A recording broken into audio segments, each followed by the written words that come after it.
ഞാൻ പറഞ്ഞ കാര്യങ്ങളൊന്നും അവർക്ക് അറിയില്ല കേട്ടോ. ഇതൊന്നും ഞാൻ ജനറൽ ബോഡി പറഞ്ഞിട്ടുള്ള കാര്യങ്ങളല്ല.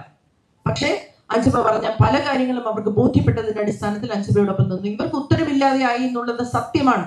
അതിന് ബാബുരാജ് ഒരു ആരോപണം മുന്നോട്ട് വെച്ചു. ഒരു പ്രത്യേക പാർട്ടിയിൽ നിന്നും 2 കോടി രൂപ വാങ്ങിയില്ലേ. ഇത് ജനറൽ ബോഡി സീരിയസ് ആയിട്ട് എടുത്തൊരു ആരോപണമൊന്നുമല്ല. പിറ്റേ ദിവസം ലക്ഷ്മിപ്രിയ പറയുമ്പോഴാണ് നമ്മൾ ഇത് ഇത്ര ഗൗരവം ഉണ്ടായിരുന്നു എന്ന് ആലോചിക്കുന്നത്. അപ്പോൾ ഇവര് ഇറങ്ങി ഓടി അവിടുന്ന്. എന്തിനാണ് ഓടുന്നത്? നമ്മളോടൊരു അനാവശ്യമായ ആരോപണം പറഞ്ഞാൽ തിരിഞ്ഞു നിന്നത് ആരോടൊന്നല്ലേ തിരിച്ചു ചോദിക്കുക. അങ്ങനെ ചോദിക്കാതെ അവരിറങ്ങി ഓടിയത് എന്തിനാണ്? നമുക്ക് മനസ്സിലാവുന്നില്ല അവരെന്തിനാണ് അങ്ങനെ ഓടിയതെന്ന്. അതിനുശേഷം ഞാൻ പോവുകയാണ്, അംഗത്വം രാജിവെച്ച് പോവുകയാണെന്ന് പ്രഖ്യാപിച്ച് അവർ പോയി. അപ്പോ അങ്ങനെ ഒരു സാഹചര്യത്തിൽ ഇതൊരു ഞാനും എൻ്റെ അംഗങ്ങളും രാജിവെക്കുന്നു എന്നാണ് പറഞ്ഞത്. അംഗങ്ങളും ഞാനും എൻ്റെ അംഗങ്ങളും എന്ന് പറയുമ്പോൾ അംഗങ്ങളെല്ലാം അവിടെ ഉണ്ട്. അവരാരും തിരിച്ചു വന്ന് ഞങ്ങൾ ഇതിനകത്തുണ്ടെന്ന് പറഞ്ഞില്ല. അവര് രാജിവെച്ചതിന് ശേഷം ജനറൽ ബോഡിയാണ് അപ്പെക്സ് ബോഡി. നിങ്ങൾക്ക് നോക്കാം, Travancore Kochi literary and scientific registration society parent act, അതിൽ പറയുന്നത് അപ്പെക്സ് ബോഡിക്ക് തീരുമാനമെടുക്കാം. മാസ റെസിഗ്നേഷനും അബാൻമെന്റും വന്നു കഴിഞ്ഞാൽ അപ്പെക്സ് ബോഡിയാണ് തീരുമാനമെടുക്കേണ്ടത്. അപ്പെക്സ് ബോഡി ജനറൽ ബോഡിയാണ്. ശ്വേതയുടെ തന്നെ വാക്കിൽ പറഞ്ഞാൽ ഞങ്ങളുടെ കോർട്ട്. എല്ലാവരും കൂടെ തീരുമാനമെടുത്ത് ഏൽപ്പിക്കാൻ. ആ സമിതിയുടെ അധ്യക്ഷനെ അല്ലെങ്കിൽ കൺവീനറിനെയാണ് ഇന്നലെ മ്ലേച്ഛമായ ഒരു ഫോൺ കോൾ ചോർത്തിക്കൊണ്ട് കോടതിയിൽ പോയി ഒഴിവാക്കിയത്. ഞങ്ങൾ കയ്യും കാലും പിടിച്ചാണ് രമേശ് പിഷാരടി അവിടെ ഇരുത്തിയത്. രമേശിന്റെ ഒരു നയം എല്ലാവരെയും ഒരുമിച്ച് കൊണ്ടുപോകാൻ പറ്റും ഞങ്ങൾ വിശ്വസിച്ചതിന്റെ അടിസ്ഥാനത്തിൽ. അല്ലാതെ അദ്ദേഹം അവിടെ കോൺഗ്രസ്സുകാരനാണ്, പക്ഷെ കോൺഗ്രസ് അവിടെ കളിക്കില്ല എന്ന ഉത്തമ വിശ്വാസമുണ്ട്. അതാണ് ഞാൻ നേരത്തെ പറഞ്ഞത്, ഞങ്ങൾക്ക് രാഷ്ട്രീയത്തിനോടായി ഞങ്ങളെ പിടിച്ചുകൊണ്ട് സിനിമയെ മാറ്റിക്കൊണ്ട് ഒരു നാട്ടിൽ വർഗീയവൽക്കരിക്കാൻ ശ്രമിക്കുന്ന ഈ ശ്രമത്തിനെ മുളയിലെ നുള്ളാൻ ശ്രമിച്ചു എന്നുള്ള ഗൂഢാലോചന കുറ്റമുണ്ടെങ്കിൽ അത് ഞാൻ ചെയ്തിട്ടുണ്ട്. അതിന് ഞാൻ അശ്ലീല വാക്കുകൾ ഉപയോഗിച്ചിട്ടില്ല, രൂക്ഷമായി സംസാരിച്ചിട്ടുണ്ട്. ഇതാണ് എനിക്ക് പറയാനുള്ളത്. നിങ്ങളുടെ ചോദ്യങ്ങൾ ഞാൻ എടുക്കാം.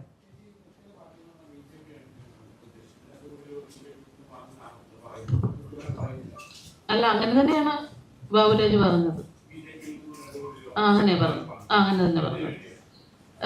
കാൻഡിഡേറ്റ്സിനെ മത്സരിക്കാൻ കൊടുക്കാം എന്ന് പറഞ്ഞിട്ട്, സ്ഥാനാർത്ഥികളെ കൊടുക്കാമെന്ന് പറഞ്ഞിട്ട് അങ്ങനെയാ പറഞ്ഞത്. പക്ഷെ അതവിടെ നിന്ന് അവർക്ക് ക്ലിയർ ചെയ്യായിരുന്നല്ലോ. അങ്ങനെ അവർ വാങ്ങിയിട്ടില്ലായിരുന്നെങ്കിൽ ജനറൽ ബോഡി അല്ലേ. ശ്വേതാ മേനോൻ എപ്പോഴും സംസാരിക്കുന്നത്, മീഡിയയുടെ മുമ്പിൽ വന്ന് സംസാരിക്കുന്നത്, ഞങ്ങളുടെ കോടതി എന്ന് പറയുന്നത് ജനറൽ ബോഡിയാണ്, അമ്മയുടെ ജനറൽ ബോഡിയാണ്. ആ ജനറൽ ബോഡിയിൽ ജനറൽ ബോഡി എന്ത് തീരുമാനിച്ചാലും ഞങ്ങൾ അംഗീകരിക്കും എന്നാണ് പറഞ്ഞിട്ടുള്ളത്. അപ്പൊ ആ കോടതിയുടെ മുമ്പിൽ അങ്ങനെ ഒരു ആരോപണം വരുമ്പോൾ അവരവിടെ ക്ലിയർ ചെയ്യണ്ടേ?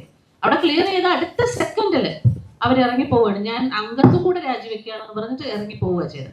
എന്നിട്ട് പുറത്ത് വന്നിട്ട് മീഡിയയിൽ പറഞ്ഞത്, ഞങ്ങൾ രാജിവെക്കുന്നു, ഞാൻ അംഗത്വം രാജിവെച്ചു, ഞാനും എൻ്റെ കമ്മിറ്റി രാജിവെച്ചു, എനിക്ക് പാവയായിരിക്കാൻ സാധിക്കില്ല, എനിക്ക് പാവയായി ഇവിടെ ഇരുന്ന് ഭരിക്കാൻ സാധിക്കില്ല എന്നാണ് പറഞ്ഞത്.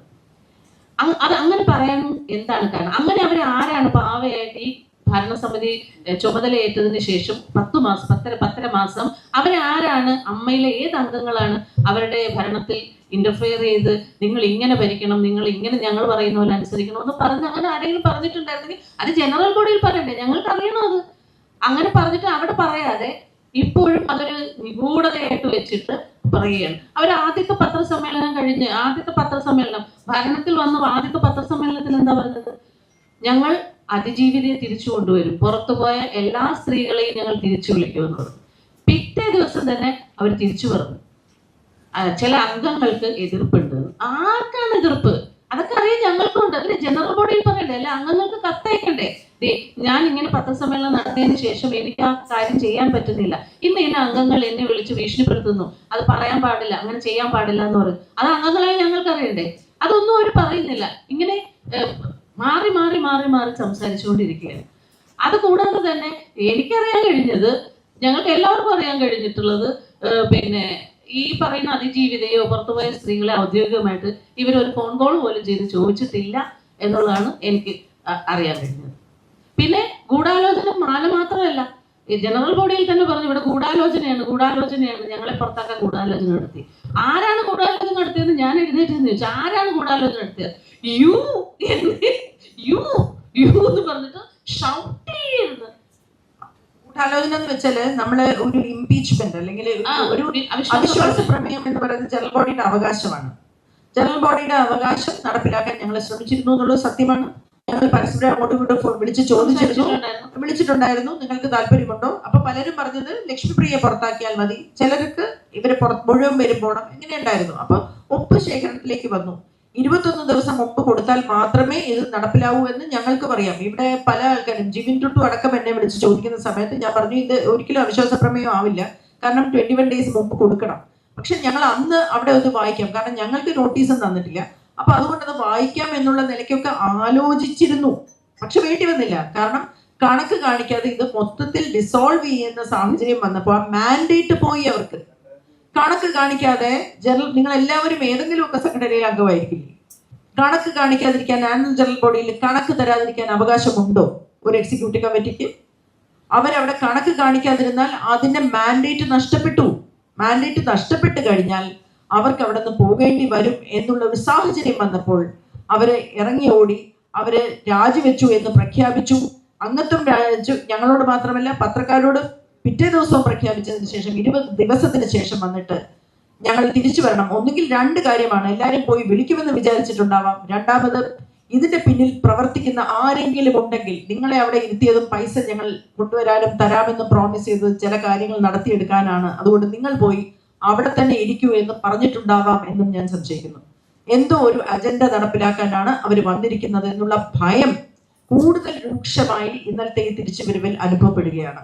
ഒരു തരത്തിലും നിങ്ങൾക്ക് എല്ലാവർക്കും അറിയാം, കേരളത്തിലെ ഈ പത്രക്കാർക്ക് അറിയാം, ശ്വേത മേനോനും കുക്കു പരമേശ്വരനും വേണ്ടി എത്രത്തോളം ഞാൻ ഫൈറ്റ് ചെയ്തിട്ടുണ്ട്. ഞാൻ ഉഷയെ നല്ല ശത്രുക്കളായിട്ട് നിന്ന് ഫൈറ്റ് ചെയ്തിട്ടുണ്ട്, നല്ല പോലെ ഫൈറ്റ് ചെയ്തിട്ടുണ്ട്. പക്ഷെ ഗതികേട് കൊണ്ട് നാണം കെട്ട് ആണ് നിങ്ങളുടെ അടുത്ത് ഇപ്പോ കുറ്റബോധത്തോടെ സംസാരിക്കുന്നത്. ഇതിനല്ല അവരെ അവിടെ ഇരുത്തി. തീർച്ചയായിട്ടും ഇവിടെ മനുഷ്യരെ തമ്മിൽ വിഭജിക്കാനും ഇവിടെ ജാതി പറയാനും അല്ല ഞങ്ങൾ ഇവിടെ ഇരുത്തിയത്.